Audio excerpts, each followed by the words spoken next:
defined in the dictionary as the social institution under which a man and woman establish their decision to live as husband and wife by legal commitments, religious ceremonies, etc. In Scripture, marriage is described as a picture of Christ in the church. Ephesians 5:25 through 33 says this about marriage. Husbands, go all out in your love for your wives, exactly as Christ did for the church, a love marked by giving, not getting. Christ's love makes the church whole. His words evoke her beauty. Everything he does and says is designed to bring the best out of her, dressing her in dazzling white silk, radiant with holiness. And that is how husbands ought to love their wives. They're really doing themselves a favor, since they're already one in marriage. No one abuses his own body, does he? No, he feeds and pampers it. That's how Christ treats us, the church, since we are part of his body. And this is why a man leaves father and mother and cherishes his wife. No longer two, they become one flesh. This is a huge mystery, and I don't pretend to understand it all. What is clearest to me is the way Christ treats the church, and this provides a good picture of how each husband is to treat his wife, loving himself and loving her, and how each wife is to honor her husband. Paul the Apostle also paints a good picture of how to have that happily ever after marriage in 1 Corinthians 7:2 through 6. He says, "It's good for a man to have a wife, and for a woman to have a husband. Sexual drives are strong, but marriage is strong enough to contain them and provide for a balanced and fulfilling sexual life in a world of sexual disorder. The marriage bed must be a place of neutrality, the husband seeking to satisfy his wife, the wife seeking to satisfy her husband. Marriage is not a place to stand up for your rights. Marriage is a decision to serve the other, whether in bed or out. Abstaining from sex is permissible for a period of time if you both agree to it, and if it's for the purpose of prayer and fasting, but only for such time. Then come back together again. Satan has an ingenious way of tempting us when we least expect it. I'm not, understand, commanding these periods of abstinence, only providing my best counsel if you should choose them." But what happens when things don't turn out this way? When the D word enters the picture? Mama, I don't have time for this. Princess Naveen died 3 years ago. After we were frogs, he acquired a love for eating flies. And one day, he ate a fly that was a carrier of the West Nile virus. I don't know why he swallowed the fly, and now he died. I loved him so much, but I'm still young, and I want to find another prince. What does Scripture say I should do?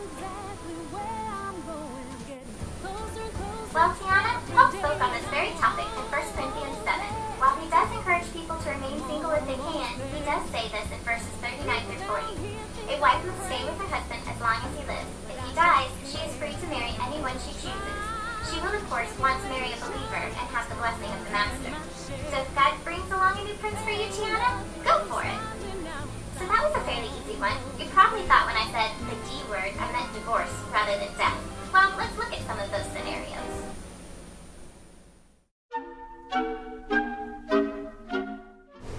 Philip and I were married for 3 years when we hit a bump in the road.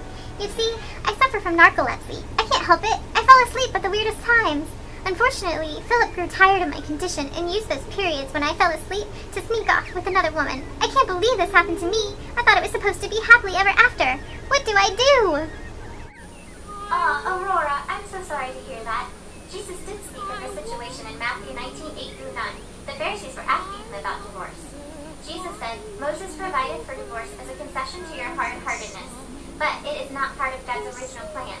I'm holding you to the original plan and holding you liable for adultery if you divorce your faithful wife and then marry someone else. I make an exception in cases where the spouse has committed adultery." So, according to Jesus' words, adultery by your spouse would be the one reason for divorce, and you would be free to remarry because your husband broke the special bond of marriage. Okay, adultery is one of the more obvious ones. Let's look at another scenario. Maybe he's right. Maybe there is something the matter.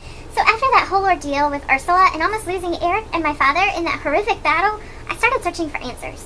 I knew there had to be someone higher than us in control because there was no way we could have ever survived that on our own. I found a little church after Eric and I got back from our honeymoon cruise, and I found Jesus there. He's the best thing that has happened to me. Unfortunately, Eric hasn't seen the light yet. What do I do? The Corinthian church must have been quite similar to today. They had written Paul asking him these very questions too.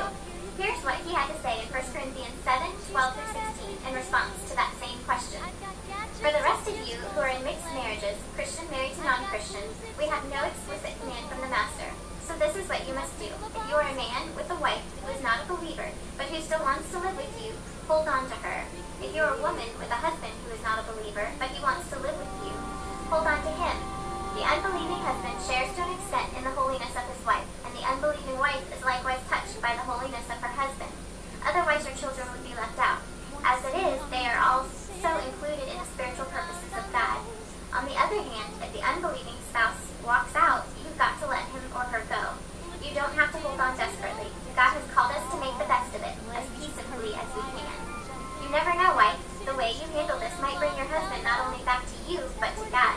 You never know, husband. The way you handle this might bring your wife not only back to you, but to God.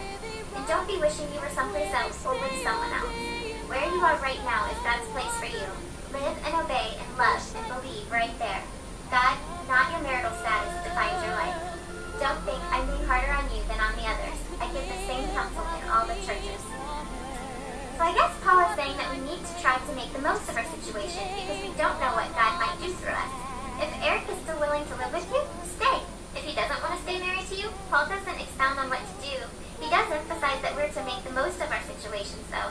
So whether you stay with him or he wants to go, your actions will be a testimony to him about who God is. And like Paul said, you never know. You might just bring him to God in the process. Let's look at one more scenario.